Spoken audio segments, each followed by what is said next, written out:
తెలంగాణను పెట్టుబడులకు అత్యంత అనుకూల గమ్యస్థానంగా అభివృద్ధి చేస్తున్నామని ముఖ్యమంత్రి రేవంత్ రెడ్డి అన్నారు. విదేశీ పెట్టుబడులను ఆకర్షించేందుకు తమ ప్రభుత్వం ప్రత్యేక చర్యలు తీసుకుంటోందని అన్నారు.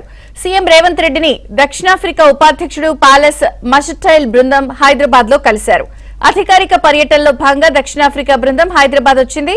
ఈ సమావేశంలో పెట్టుబడులపై సీఎంతో పాలస్ మస్టైల్ బృందం చర్చించింది. ఈ సమావేశంలో తెలంగాణ ప్రభుత్వం తరపున పలువురు మంత్రులు, ఉన్నతాధికారులు పాల్గొన్నారు.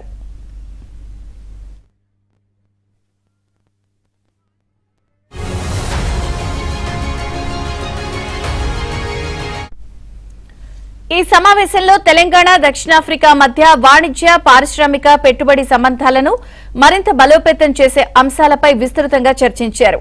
ముఖ్యంగా సమాచార సాంకేతికత, తయారీ, మౌలిక సదుపాయాలు, ఫార్మా, వ్యవసాయం తదితర రంగాల్లో పరస్పర సహకార అవకాశాలపై అభిప్రాయాలు పంచుకున్నారు.